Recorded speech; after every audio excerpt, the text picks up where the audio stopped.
Praise the Lord. വേഗം വരുന്നവനായ നമ്മുടെ കർത്താവായ യേശുക്രിസ്തുവിൻ്റെ നാമത്തിൽ എൻ്റെ സ്നേഹവന്ദനങ്ങളെ ഞാൻ അറിയിക്കുന്നു. യേശയ്യാപ്രവചനം 40-ാം അധ്യായം 5-ാം വാക്യം. യഹോവയുടെ മഹത്വം വെളിപ്പെടും, സകല ജഡവും ഒരുപോലെ അതിനെ കാണും. യഹോവയുടെ വായല്ലോ അരുളി ചെയ്തിരിക്കുന്നത്. ഹല്ലേലൂയ. ദൈവത്തിൻ്റെ മഹത്വം വെളിപ്പെടുമ്പോൾ സകല ജഡവും ഒരുപോലെ കാണും. ആർക്കും മറയ്ക്കാൻ പറ്റാത്ത, ഒതുക്കാൻ പറ്റാത്ത, ഹല്ലേലൂയ, ഒരു പരിധിയുമില്ലാത്ത ദൈവത്തിൻ്റെ മഹത്വം വെളിപ്പെടുമ്പോൾ സകല ജാതികളും അതിനെ ശ്രദ്ധിക്കും. സകല ജാതികളും ആ മഹത്വത്തെ കാണും.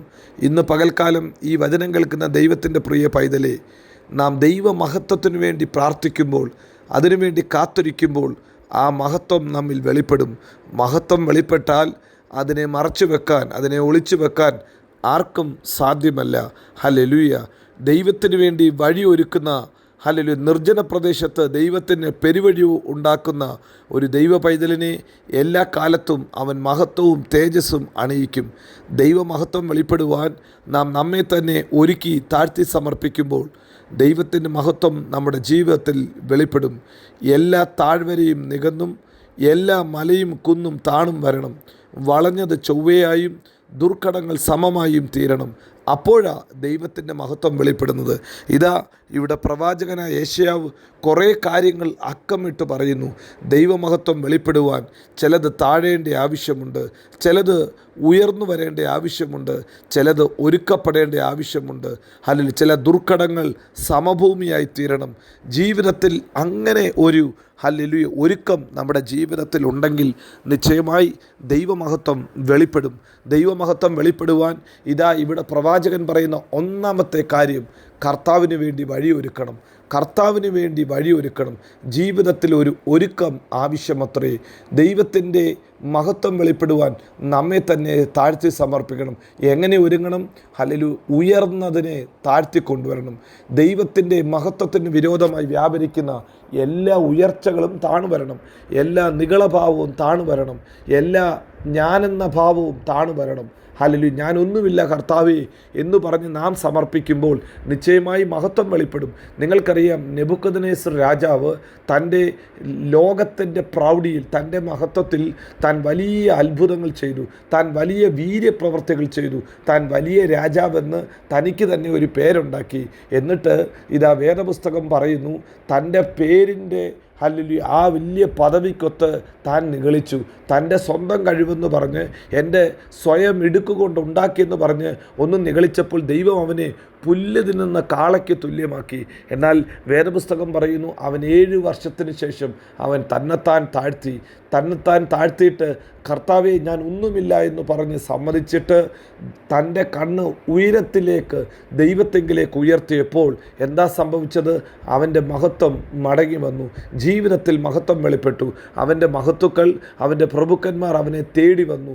നഷ്ടപ്പെട്ടത് പലതും അവനെ തേടി വന്നു.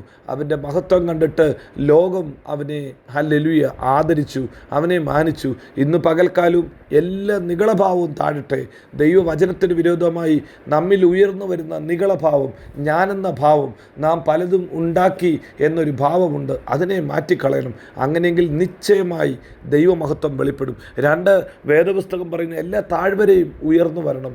എല്ലാ താണ അവസ്ഥയും അവിടെ നിന്ന് നാം ആരെന്നുള്ള പദവിയിലേക്ക് നാം ഉയർന്നു വരണം. നമ്മുടെ ജീവിതത്തിൽ ശത്രു താഴ്ത്തി വെച്ചത്, പാപത്താലും ശാപത്താലും നമ്മെ ഒതുക്കി വെച്ച സ്ഥാനത്ത് നാം ഒരു ദൈവ പൈതലെന്ന് ഏറ്റുപറഞ്ഞ് നാം മടങ്ങി വരാൻ തയ്യാറാകണം. നാം നമ്മുടെ കുറവുകളെ ഏറ്റുപറഞ്ഞ് പരിശുദ്ധാത്മാവിൻ്റെ നിറവ് പ്രാപിക്കുമ്പോൾ നിശ്ചയമായി ദൈവമഹത്വം നമ്മുടെ ജീവിതത്തിൽ വെളിപ്പെട്ടു വരും. 3-ാമതായി പറയുന്നു, എല്ലാ ദുർഘടങ്ങളും സമഭൂമിയായി തീരണം. എല്ലാ പ്രതിസന്ധികളെയും കർത്താവ് എടുത്തു മാറ്റണം. ദുർഘടങ്ങൾ, ഹല്ലേലൂയ, വചനത്തിന് വിരുദ്ധമായി, വചനം കേൾക്കുന്നതിന് വിരുദ്ധമായി നമ്മിൽ വ്യാപരിക്കുന്ന എല്ലാ അന്ധകാര ശക്തിയും അത് മാറണം. അത് മാറി സമഭൂമിയായി തീരുമ്പോൾ കർത്താവിൻ്റെ മഹത്വം വെളിപ്പെടും, കർത്താവിൻ്റെ തേജസ് വെളിപ്പെടും.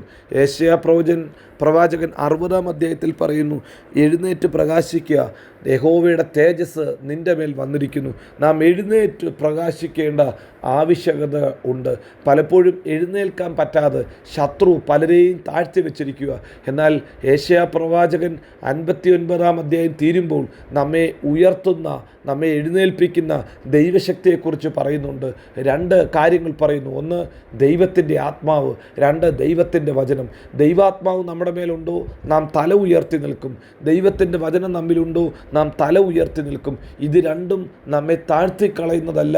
നാം ആയിരിക്കുന്ന സ്ഥലത്ത് എഴുന്നേറ്റ് പ്രകാശിപ്പാൻ ദൈവവചനവും ദൈവത്തിൻ്റെ ഹല്ലേലൂയ മഹത്വവും ദൈവത്തിൻ്റെ ആത്മാവും നമ്മെ ബലപ്പെടുത്തും. അങ്ങനെയെങ്കിൽ നിശ്ചയമായി നാം എഴുന്നേറ്റ് പ്രകാശിക്കും.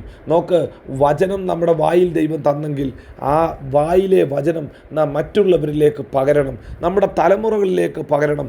ദൈവത്തിൻ്റെ ആത്മാവ് നമ്മിലുണ്ടോ, അത് തലമുറകളിലേക്ക് വ്യാപരിക്കണം. ഹല്ലേലൂയ. ദൈവത്തിൻ്റെ ആത്മാവ് ഭീരുത്വത്തിൻ്റെ ആത്മാവല്ല, ശക്തിയുടെയും സ്നേഹത്തിൻ്റെയും സുബോധത്തിൻ്റെ ആത്മാവത്രേ. ദൈവത്തിൻ്റെ വചനം നമ്മുടെ കാലിന് ദീപവും പാതയ്ക്ക് പ്രകാശവും അത്രേ. ഇത് രണ്ടും നമ്മുടെ തല ഉയർത്തി നമ്മെ മാനിക്കും. ഇന്ന് പകൽക്കാലം നമ്മെ തന്നെ ഒന്ന് ഒരുക്കാം. ഹല്ലേലൂയ. ചില ദുർഘടങ്ങളെ സമഭൂമിയാക്കാം. 2, ഹല്ലേലൂയ, ചില ഉയർന്ന ഞാനെന്ന ഭാവത്തെ നമുക്ക് താഴ്ത്തിക്കൊണ്ടുവരാം. താഴെ കിടക്കുന്ന ചിലതിനെ നമുക്ക് ഉയർത്തിക്കൊണ്ടുവരാം. വചനത്താലും ആത്മാവിനാലും നാം ഉയർത്തി ക്രിസ്തുവാകുന്ന പാറമേൽ നമ്മെ തന്നെ നിർത്താം. അങ്ങനെയെങ്കിൽ ഈ കർത്താവ് നമ്മെ മാനിക്കും. തൻ്റെ തേജസ് നമ്മിലൂടെ വെളിപ്പെടും. സകല ജഡവും വ്യക്തമായി കാണത്തക്ക രീതിയിൽ ദൈവ തേജസ് നമ്മുടെ ജീവിതത്തിൽ വെളിപ്പെടും. നമ്മുടെ കർത്താവ് വിശ്വസ്തൻ, വാക്കുമാറാത്തവൻ. നമ്മെ എല്ലായിടത്തും എല്ലായ്പ്പോഴും ക്രിസ്തുവേശുവിൽ അവൻ ജയോത്സവമാക്കി നടത്തും. God bless you. Amin, Amin.